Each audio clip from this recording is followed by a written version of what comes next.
Bueno, esta termina con el DHA, pero si nosotros tuviéramos 24,0,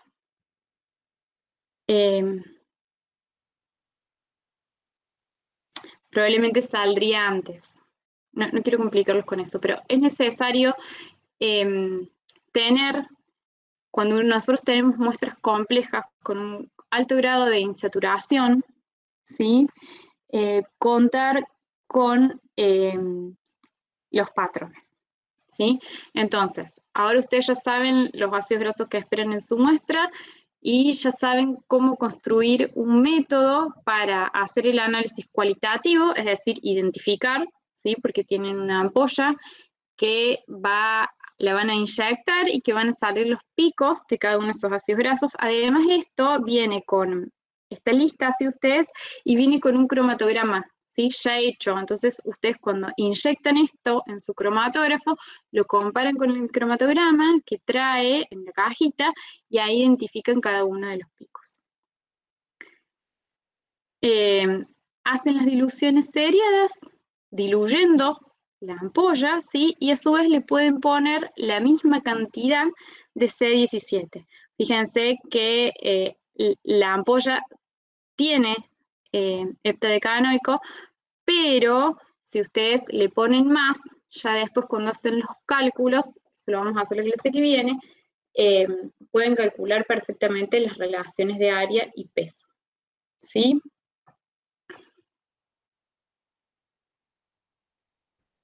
Por último, yo les pregunté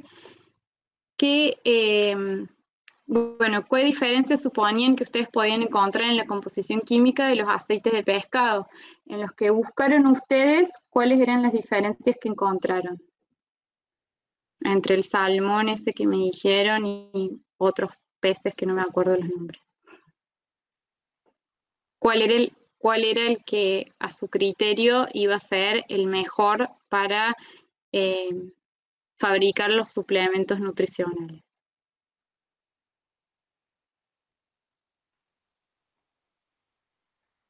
¿El salmón?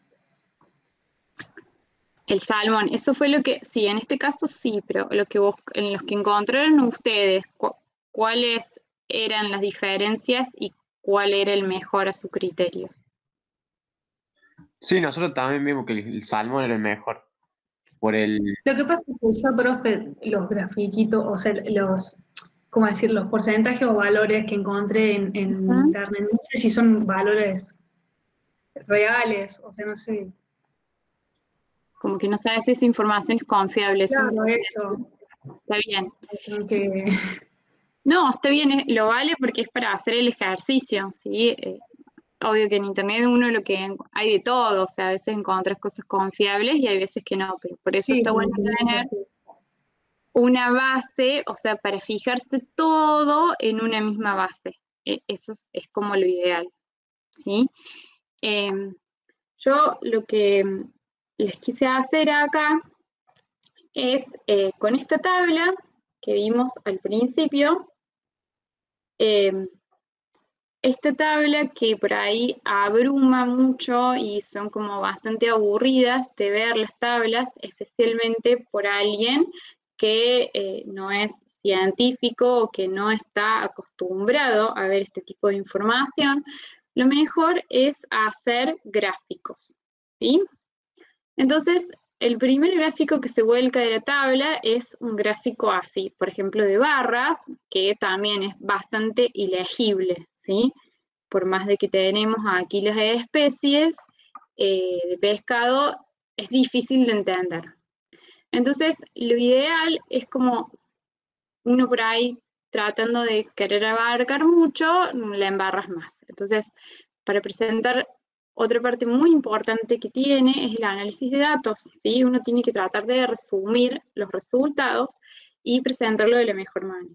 Entonces, por ejemplo, este es un gráfico que dividí la cantidad de saturados, de monosaturados y de poliinsaturados de las cuatro, perdón, variedades de pescado.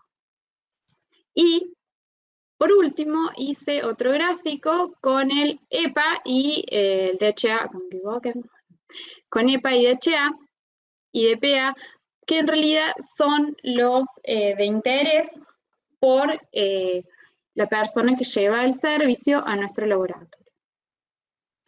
Digamos, a pesar de que nosotros vemos que el salmón es el que más contiene DHA, también eso hay que ver cuál sería el costo, eso lo va a analizar la persona que nos lleva el servicio, si qué es lo que le va a convenir a él, si comprar aceite de salmón, que seguramente va a ser muy caro, o comprar, por ejemplo, aceite de sardina, que es el que le sigue en número de poliinsaturados, y que tiene una muy buena relación de saturados-insaturados. Este también es un indicador que está muy bueno para analizar la calidad de los aceites.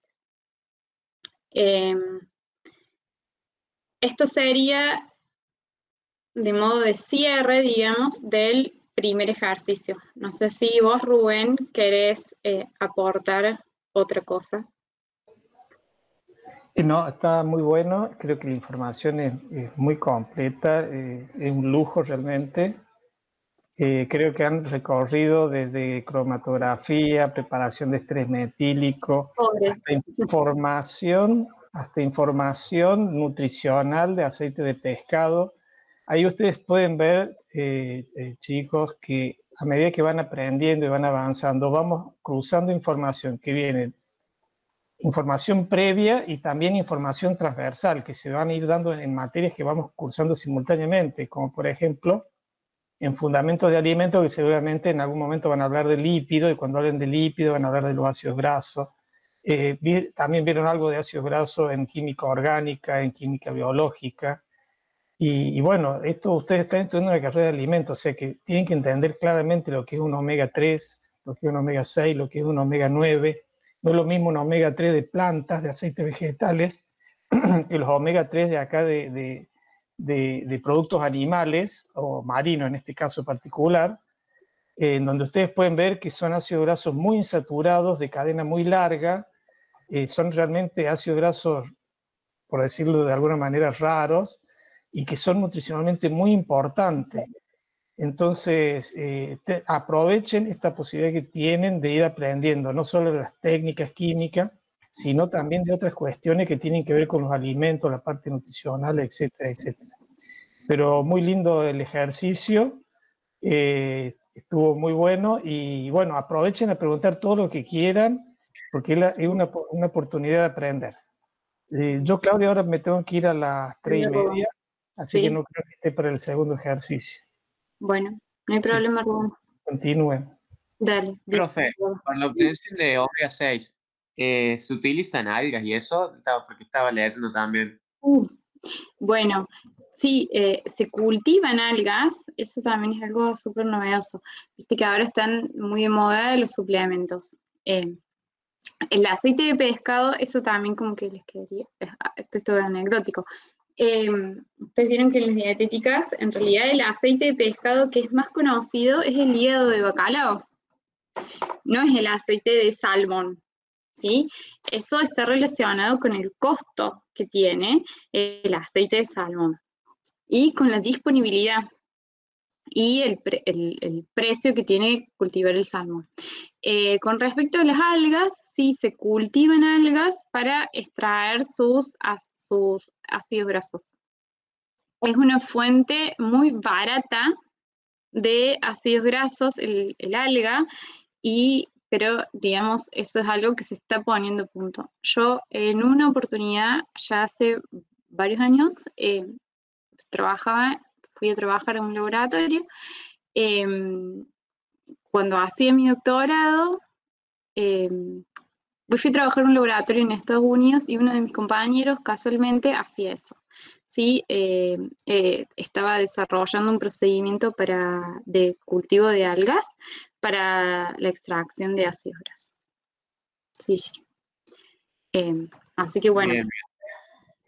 y estos aceites son muy costosos. Y otra cosa que, ya que me preguntaste, me olvidé de decirles que también es muy importante el tema del compromiso de la relación, porque mientras más poliinsaturado esté el aceite, o sea, el salmón puede ser excelente, pero lo más seguro es que si uno no lo conserva bien, a la semana ya ese aceite se te enranció o se te oxidó. No se enranció, se oxidó. Entonces, si uno va a fabricar un suplemento nutricional, y lo vas a someter a un proceso de empacado al aceite, capaz que no te conviene trabajar con el más insaturado, sino trabajar con uno de un poco de inferior cantidad de poliinsaturados para que te dure más tiempo. Bueno, esta es otra clase. Estos aceites son costosos por todo el método de extracción, de obtención, digamos, o por la cantidad que se obtiene, o sea... Las dos cosas. Porque, digamos, los peces no tienen mucho aceite. Claro. Entonces, vos imagínate que, digamos, de lo que se pesca, una parte muy pequeña va para aceite y tienen un gran precio los peces. Entonces, claro, el método de refinamiento del aceite, porque los peces tienen grasas. Cuando ustedes el año que viene hagan grasas y aceites, les voy a explicar eso. Pero, digamos, hay que refinar esa grasa del pescado. ¿Sí? Claro. Paso al siguiente. Bueno, pero esto lo que yo quería apuntar este ejercicio es como los distintos pasos que uno tiene que hacer antes de sentarse al frente del aparato. ¿Está entendido? Esa era mi idea, ¿se comprendió más o menos? Como que lleva toda una investigación, ¿sí? Alrededor. Bien. El segundo ejercicio ya es mucho más sencillo.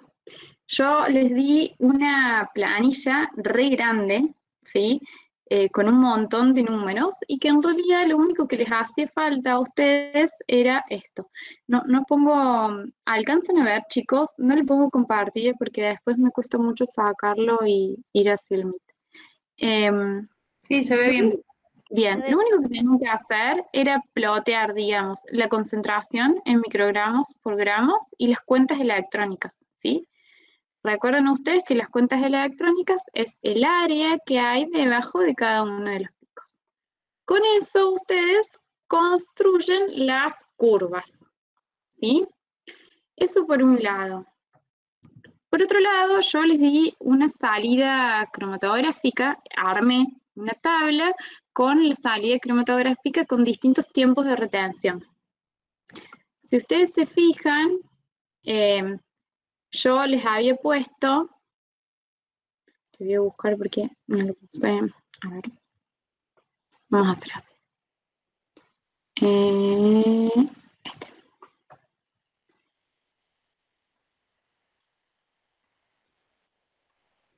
Miren.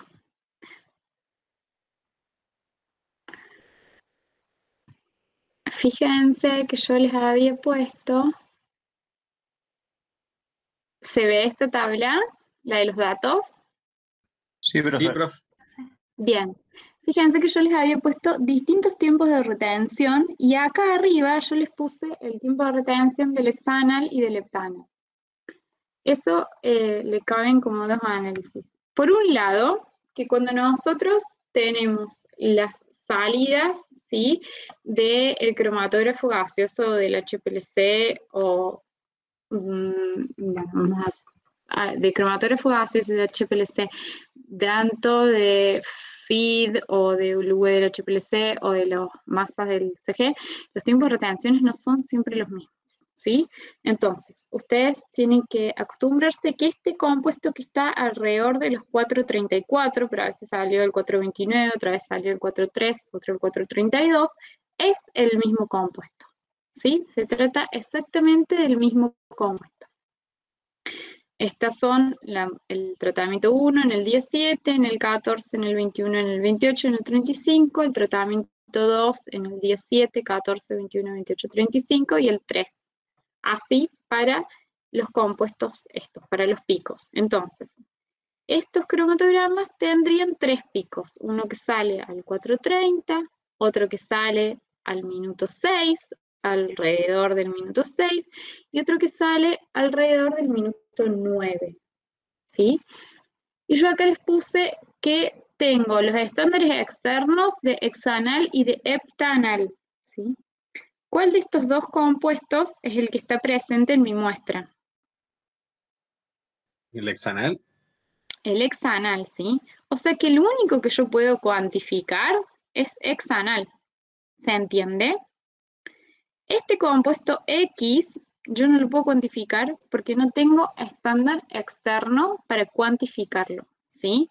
Y el compuesto este, que sale a los minutos 9, que es el nonanal, yo sé que es el nonanal, tampoco tengo porque no tengo el estándar externo para cuantificarlo. O sea que de mi salida cromatográfica, yo como trabajo en el cromatógrafo puedo saber, ¿sí? Que esto que sale en el minuto 4 es VHT, que esto es hexanal y que este es el nonanal.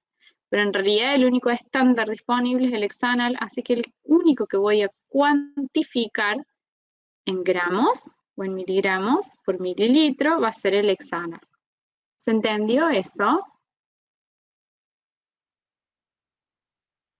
¿No? Chicos, No, sí, sí se entendió, profe. ¿se entendió? Sí. Bien. Entonces, ahora voy a pasar al otro PowerPoint.